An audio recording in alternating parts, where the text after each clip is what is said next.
Okay, now we're going to set up for the second operation. So I'm going to, for now, minimize the toolpath in operation 1.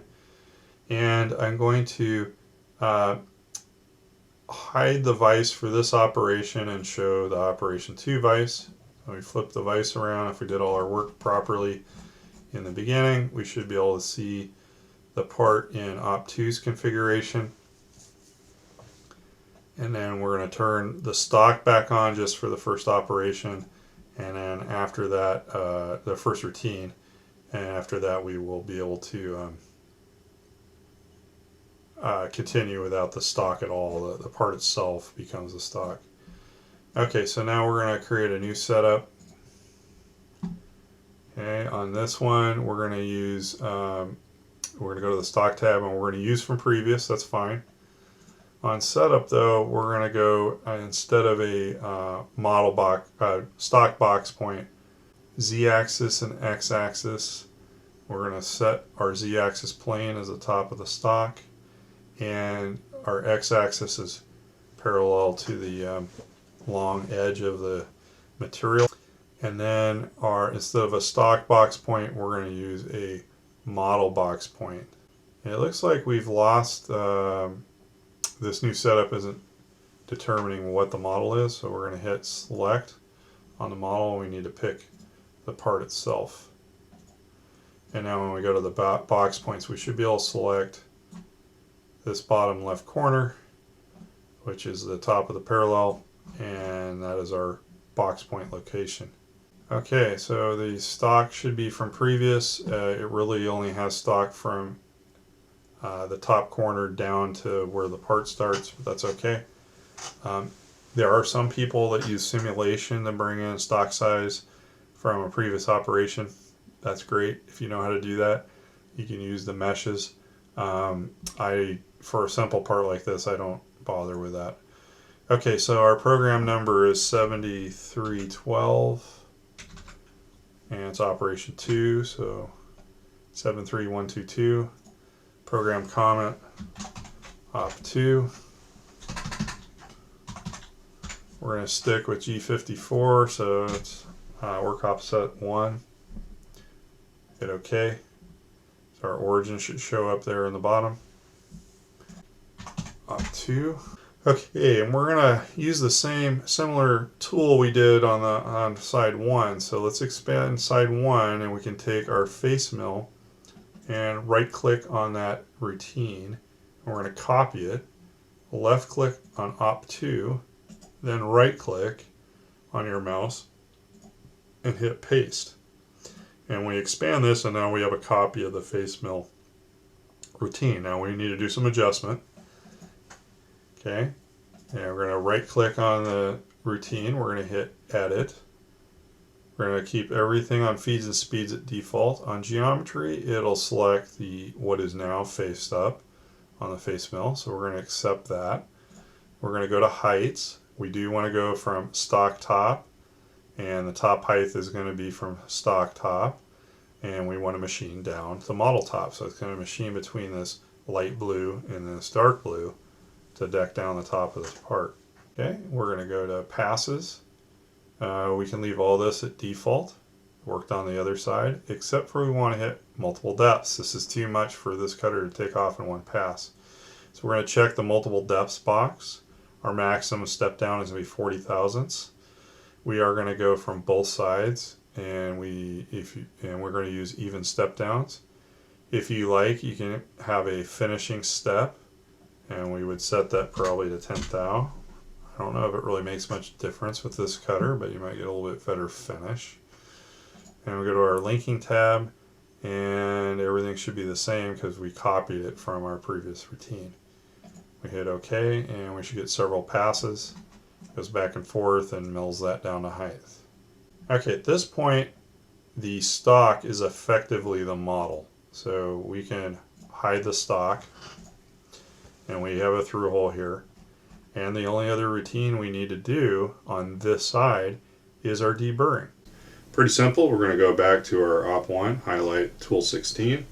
You're going to hit Control C on your keyboard, or you can right click and say copy. And then we're going to highlight Op2 and either can hit Control V on your keyboard or right click and hit paste. And it'll put a copy there that needs to be regenerated. We'll go to edit, right click on it, say edit. We're going to keep everything at default except for our geometry. We're going to clear out the selections and we're going to select the side of the part we want. Make sure the arrows are on the outside. Everything else should remain at default and we're going to hit OK. Now it's showing that it's gouging into the part the way I have my stock modeled. It really, in reality, does not. All that material's been removed. Okay, that's it for op 2. Now our third op, if we just go in suit, we are going to hide this instance of the device, bring up the operation 3 vice setup, which should have the part as shown. Okay, we're gonna have 3 operations in here. We're gonna do the countersink with our spot drill, and then we're gonna drill this hole with a 1/4-inch drill bit. Then we're gonna need to add a special tool, which is the reamer, that's gonna bring this to its finished size. Now, if we look at our drawing, it's a 251 to 252 tool hole. We're gonna use a 251 reamer to open that up. We're going to use that on a later project, so we're going to show you how to set that up. We're going to drill it. We're going to ream it to 251. Typically, reamers run a little bit oversized when they're brand new, and if it spins out of true a little bit, it might cut a little bit big.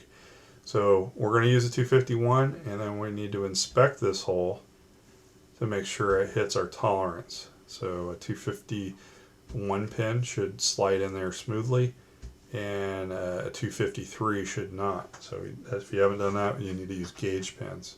Okay, so let's power on. We're going to do the first 2 routines with tools we already have. So let's go to setups, and we're going to do a new setup.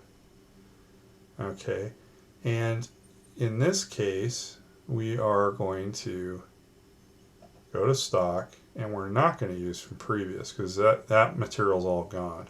We are going to go from solid though, and instead of selecting the stock, we're going to actually select our model. That is the stock. Okay, and it should give us the rough sizes of it. Now we're going to go back to setup, and we're going to select the body for the model is also the model. Our origin. Now there's a bunch of ways you can do this. We could set it at the top, have it this top corner. We'd have it at the top of the parallel. It can be more accurate when you're doing multiple parts to base it off the fixture. I'm going to go ahead and be consistent that way. You might have other instructors that want you to set the origin at the top. But again, when you set up this on the machine, if you can cut this in the same day, you won't have to move your X and Y coordinates. You're just going to have to compensate for the fact this parallel is shorter than the others. And so the last 2 operations on this part are using the same parallel heights. The first 2 operations are using the same parallel heights. So you do need to change those out and make sure you have the right equipment in the machine when you run it. Okay, so we're going to do Z-axis and X-axis for our orientation. Pick on the top of the part, set Z in orientation to the part. We're going to select something that's horizontal and X to set our X-axis. And then in this case, stock or model box point is irrelevant because they're the same. And we're going to pick the model box point down in the bottom right left corner. This keeps our origin on the jaw. Okay, and then we go to post-process tab, and we're going to put in our number. So this is part number 7312, operation 3.